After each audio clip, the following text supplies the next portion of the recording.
Recently, I was asked through this channel's Facebook page to address the topic of self-love, and I've done a video on self-love affirmations, but today I was doing some further reflection on that topic and wanted to share some of my thoughts about that. In my book, A Fresh Look at Being Human, I talked about how all of our fears come down to one of two fears, and they're both related to death. There's the fear of loss of life, and then there's the fear of loss of genetic life, which has to do with whether or not you have children. And it doesn't matter if you have a partner, or if you don't, or if you're straight or gay or bi.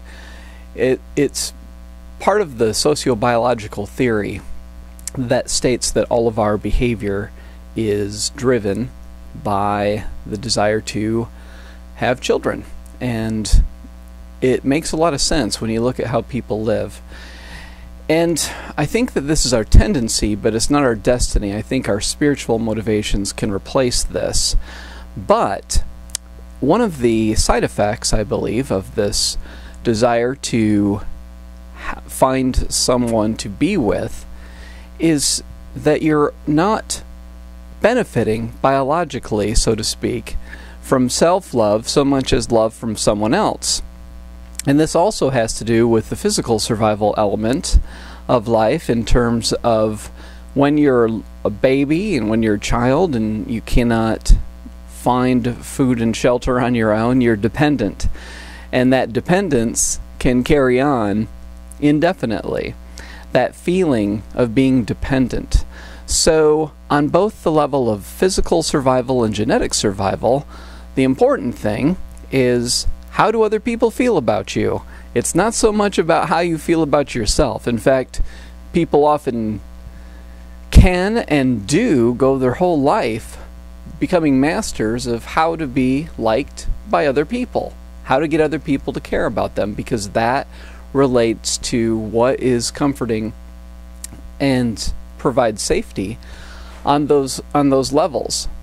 However, these do not have anything to do with increasing your own internal sense of self-worth, and can get you away from feeling any kind of self-love if you're always looking outside of yourself. Plus, there is a genetic instinct of fitting in a tribe.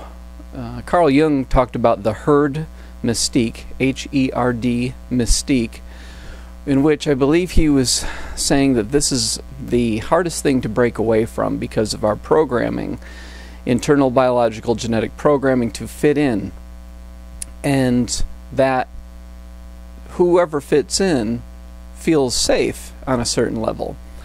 But on the level of spirit, which Carl Jung really integrated a spiritual wisdom into his psychology, which a lot of psychologists have not. And the path of individuation really involves becoming yourself and knowing yourself. And sometimes that means breaking away from the herd. And this also ties back in with self-love. So, on all these levels, there are opportunities for you to break away from instinctual programming to become loving of yourself. And loving yourself doesn't inherently benefit anybody else.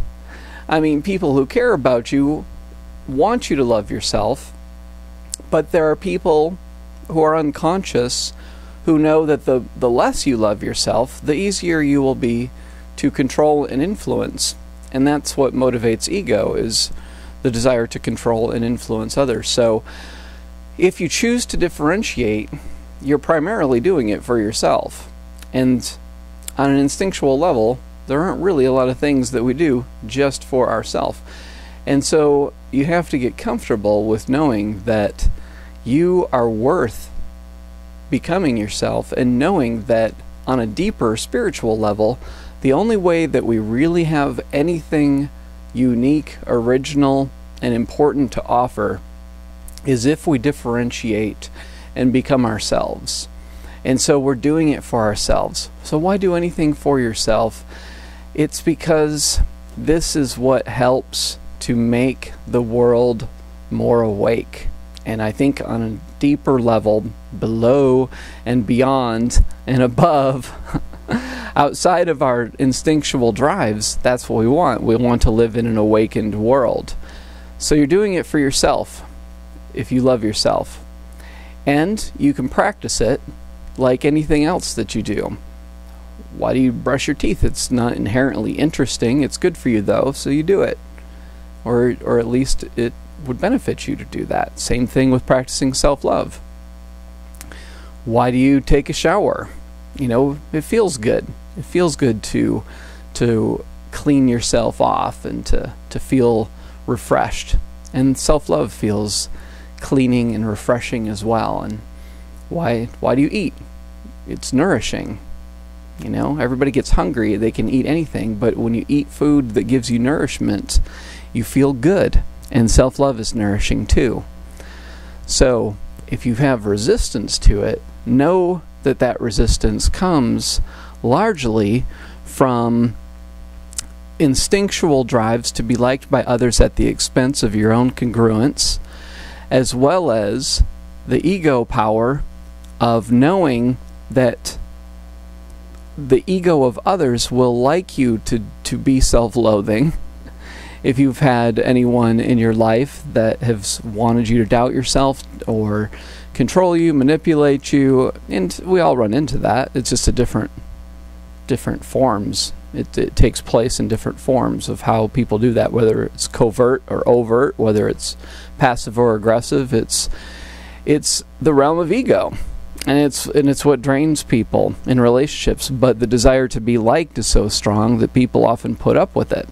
If you're willing to say no to that, then you can replace that ego desire to be liked with a spirit desire to be yourself. And if you are being yourself, there's a lot to love there. If you're being congruent, that's what you're here to do.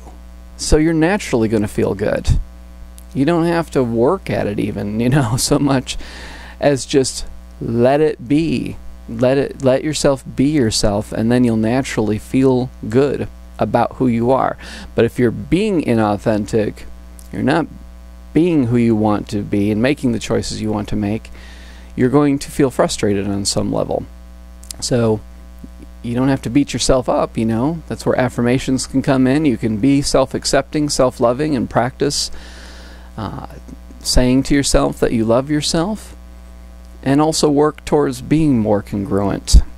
And I think it's also important to surround yourself with people that mirror your goodness. And so there might be situations in which you feel stuck and you don't like the mirroring that you're getting from around you. You might be someone at work, for example. And you can try as best you can to change your external environment to make it so that you don't have to deal with any people that are not healthy for you. But also, don't pay a lot of attention to their mirroring. And the relationships that you choose, you know, it doesn't matter if it's family or old friends or people they've known forever. Make changes if they're not supporting you becoming yourself. Don't spend a lot of energy trying to justify yourself. It's not worth it. Instead, start finding people that like you as you are. That doesn't mean they agree with every single thing that you perceive. That's virtually impossible. But there's a difference between people who fundamentally are on your side and people who are fundamentally negating or manipulative or passive-aggressive or non-reciprocal. So this is another way of improving your sense of self-love. Make conscious choices about who you interact with. And if you're in a place where you can't find anyone around you that is doing that, it's okay to let go of all negative mirroring if that leaves you with yourself. Sometimes, I mean, this is very common for anyone in the spiritual path. They gotta weed out their garden to the point where they themselves are the only beauty left within that garden, and then from there can be other forms of beauty that join in. But a lot of times we have to get comfortable with ourself and our aloneness before we can really get the sense of community and interaction with others that we desire, because it all starts from within. Our self-perception is so strong that we're going to attract negativity as long as we think we deserve it. So that's why we have to begin within, with our own self-concept. But when you become more conscious and you recognize negative mirroring around you, setting boundaries is incredibly helpful, and ending relationships that don't serve you will help you to become more comfortable in this world. You deserve whatever you believe you deserve, so you may as well believe that you deserve good energy. Thanks for listening.